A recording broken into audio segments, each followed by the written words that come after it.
Voyager mission अंतरिक्ष मिशनों में से एक है। यह मिशन न सिर्फ हमारे सौर मंडल के रहस्यों को खोलती है, बल्कि यह भी दिखाती है कि इंसान की जिज्ञासा और जज्बा उसे किस हद तक ले जा सकता है। वॉयेजर मिशन की शुरुआत 1987 में नासा ने की थी। दरअसल यह मिशन 2 अंतरिक्ष यानों वॉयेजर 1 और वॉयेजर 2 के साथ शुरू हुआ था। इनका उद्देश्य हमारे सौर मंडल के बाहरी ग्रहों का अध्ययन करना था, जैसे कि बृहस्पति, शनि, अरुण और वरुण। लेकिन नासा ने इन यानों को इतनी खास तकनीकों से लैस किया था कि इनकी यात्रा सिर्फ बाहरी ग्रहों तक सीमित न रहकर सौर मंडल से भी आगे बढ़ सके। वॉयेजर मिशन का मुख्य उद्देश्य बृहस्पति और शनि का अध्ययन करना था, क्योंकि उस समय हमें इन ग्रहों के बारे में बहुत कम जानकारी थी। इसके साथ ही नासा ने इन यानों में गोल्डन रिकॉर्ड्स नामक डिस्क लगाई थी, जिसमें पृथ्वी के जीवन, संस्कृति, ध्वनियों और चित्रों को सहेजा गया था, ताकि अगर कभी इन यानों का सामना किसी अन्य बुद्धिमान जीवन से हो तो वे हमारी सभ्यता के बारे में कुछ समझ सकें। वॉयेजर यानों को एक बेहद उन्नत डिजाइन के साथ बनाया गया था। इसमें मुख्यतः 3 भाग होते हैं: पावर सिस्टम, संचार प्रणाली और वैज्ञानिक उपकरण। पावर सिस्टम में रेडियो आइसोटोप थर्मोइलेक्ट्रिक जनरेटर का इस्तेमाल किया गया था, जो प्लूटोनियम 238 के रेडियोधर्मी विघटन से ऊर्जा उत्पन्न करता है। यह तकनीक सुनिश्चित करती है कि वॉयेजर कई वर्षों तक ऊर्जा पा सके, क्योंकि सौर ऊर्जा प्रणाली का उपयोग इतनी दूरी पर संभव नहीं था। इसके अलावा वॉयेजर यानों में विभिन्न प्रकार के वैज्ञानिक उपकरण लगाए गए थे, जैसे कि कैमरे, मैग्नेटोमीटर और रेडियो रिसीवर। इन उपकरणों ने वॉयेजर को ग्रहों की तस्वीरें लेने, उनके चुंबकीय क्षेत्र का अध्ययन करने और अन्य महत्वपूर्ण डेटा को रिकॉर्ड करने में सक्षम बनाया। वॉयेजर मिशन के तहत सबसे पहले बृहस्पति का अध्ययन किया गया। बृहस्पति के पास से गुजरते समय वॉयेजर ने इसकी विस्तृत तस्वीरें लीं, जिसमें इसकी भयंकर बड़ी लाल धब्बे की संरचना, वायुमंडल और उसके चारों ओर घूमने वाले चंद्रमाओं का अध्ययन किया गया।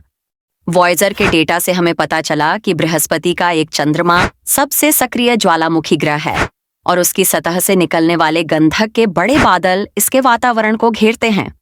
इसके बाद शनि की तरफ बढ़ते समय वॉयेजर ने इसकी अंगूठियों का भी बारीकी से अध्ययन किया। शनि की अंगूठियों के बारे में हमें यह जानकारी मिली कि ये बर्फ और धूल के छोटे छोटे कणों से बनी है। इसके अलावा शनि का सबसे बड़ा चंद्रमा टाइटन भी खास रुचि का विषय बना, क्योंकि इसके वायुमंडल में मीथेन की मोटी परत पाई गई, जो जीवन के विकास के लिए महत्वपूर्ण तत्व है। शनि का अध्ययन करने के बाद वॉयेजर 2 को सौर मंडल के और भी दूर स्थित ग्रहों यानी अरुण और वरुण की तरफ भेजा गया। यह एक ऐतिहासिक मिशन था, क्योंकि अरुण और वरुण के बारे में हमें पहले बहुत कम जानकारी थी। वॉयेजर 2 ने अरुण के चारों ओर घूमने वाले चंद्रमाओं और इसके चुंबकीय क्षेत्र के बारे में महत्वपूर्ण डेटा भेजा। इसी प्रकार वरुण के बारे में भी नए तथ्य सामने आए, जैसे कि इसके एक चंद्रमा ट्राइटन पर नाइट्रोजन गैस के ज्वालामुखी पाए गए। इन जानकारियों ने हमें हमारे सौर मंडल को और बेहतर समझने में मदद की। अरुण और वरुण की खोज के बाद वॉयेजर यानों का मिशन यहीं खत्म नहीं हुआ। वो दोनों यान सौर मंडल के बाहर अंतरतारकीय स्पेस की ओर बढ़ते रहे। वैज्ञानिकों ने सोचा था कि इनकी ऊर्जा कुछ वर्षों में खत्म हो जाएगी, लेकिन वॉयेजर 1 और वॉयेजर 2 ने सभी अनुमान गलत साबित किए।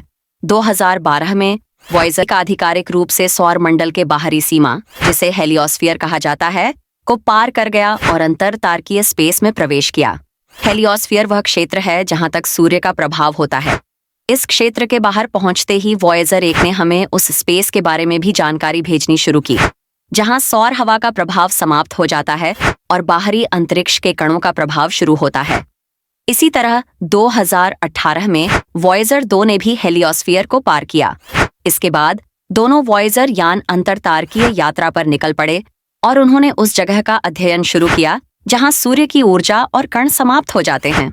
इन जानकारियों ने हमें हमारे सौर मंडल और बाहरी अंतरिक्ष के बारे में ऐसी जानकारियां दी जो पहले हमें कभी नहीं मिली थीं।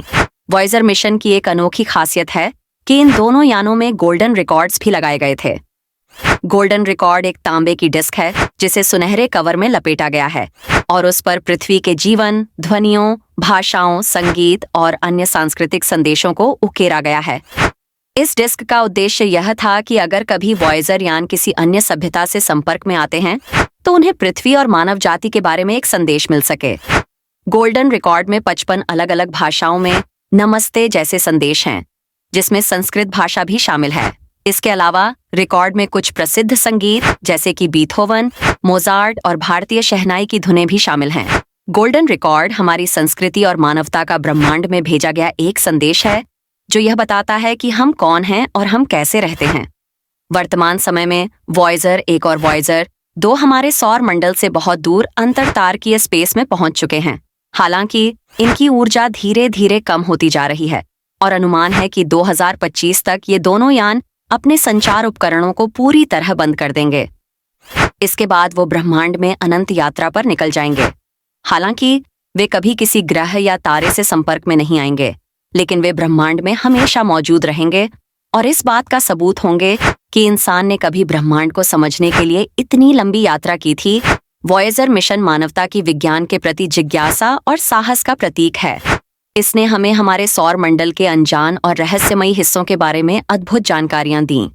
इसके द्वारा भेजी गई जानकारी और तस्वीरों ने विज्ञान की दुनिया में क्रांति ला दी और हमें हमारे अस्तित्व और ब्रह्मांड में हमारी जगह का एहसास दिलाया। वीडियो पसंद आई हो तो सब्सक्राइब करना ना भूलें। धन्यवाद।